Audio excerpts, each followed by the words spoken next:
Joining me this morning, Bill Browder, CEO of Hermitage Capital Management and head of the Global Magnitsky Justice Campaign. He's also the author of Freezing Order, a true story of money laundering, murder, and surviving Vladimir Putin's wrath. Mr. Browder, as always, it is a pleasure to have you on. I appreciate your insight greatly.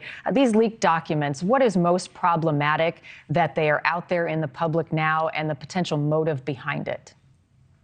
Well, the most problematic thing, if they're real, is that this shows all sorts of ways in which the United States has been able to gather information on Russia. The U.S.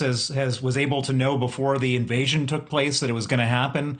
The U.S. has known where strikes are going to take place, so the Ukrainians could find ways of avoiding those strikes or retaliating. And so now we're in this situation where the Russians are going to be going through their whole system to try to close these loopholes where this information came from, and that could be very problematic if intelligence has been an advantage for Ukraine for the first year of this war. Perhaps some of that intelligence will disappear. You know Vladimir Putin better than most. I have characterized the relationship between the two of you as maybe the worst of enemies, given what has happened in the past. The fact that there are members of his Secret Service now defecting, what does that tell you about his leadership, about his position at this point in the battle? Well, I think that the reason that Vladimir Putin started this war was not for any kind of great nation, great Russia reasons. It's not because of NATO. It's simply because Putin needed a war to stay in power. He needed a wag the dog, a distraction. He needed something that for the Russian, a foreign enemy for the Russian people to be mad at. And that's kind of a hard thing to get people to rally around, particularly when hundreds of thousands of soldiers are dying. I think the latest number is like 180,000 Russian soldiers have died, according to the Ukrainian sources. It's hard to justify when there's huge economic disaster taking place in Russia from this war. And so it's not something where everyone is feeling all gung-ho about it. And so you get these defectors. You also get, according to this intelligence, people from the inside sharing information for money. That makes sense when you have a regime that's fighting a war for no reason that anyone can really decipher in their own hearts and in their own minds. In the past, President Zelensky had said that he would only negotiate with Russia's next president, so he would not negotiate a ceasefire or any deal with Vladimir Putin. Would Putin ever step down, or does he have to be dead for this to stop? Well, unfortunately for Putin, the moment he were ever to step down, there's not a Putin presidential library to retire to. He would lose his money, he would lose his freedom, he'd go to jail, and he'd probably die. And so from Putin's perspective, the only way to stay alive is to stay in power.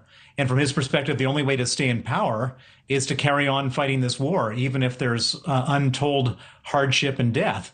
And so I don't believe any scenario in which Putin would actually make any concessions, where he would make any kind of compromises, where he would negotiate. And so this idea that there is a negotiated settlement is not going to happen from Putin's side. And I don't also see it happening from the Ukrainian side, because, I mean, the Ukrainians have been so bloodied. There's so many of their civilians have been killed, women raped, children kidnapped.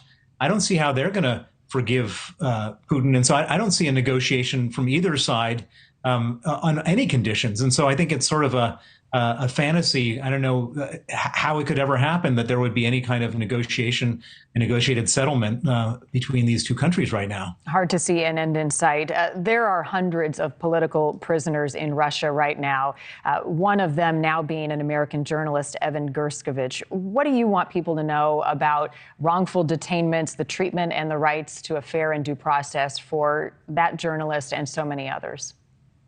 Evan Gershkovich is a hostage. It's plain and simple. He was kidnapped by the Putin regime to have a chip, a trading chip, so that Russia can get some of its own people, real criminals and real spies, out of jail and out of custody in the West. It's as simple as that. He's not a spy. He didn't do anything wrong. He works for a very, well-known American newspaper, the Wall Street Journal.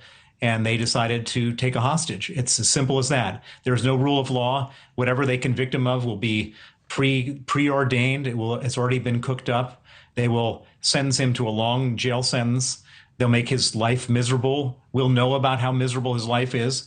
And then at some point, they're hoping that the pain that we feel for him becomes high enough so they can get a good swap with one of their convicted criminals in the West. That's what this is all about. Thank you for watching. Go to newsnationnow.com to find NewsNation on your television provider. And don't forget to click the red subscribe button below to get more of NewsNation's fact-driven, unbiased coverage.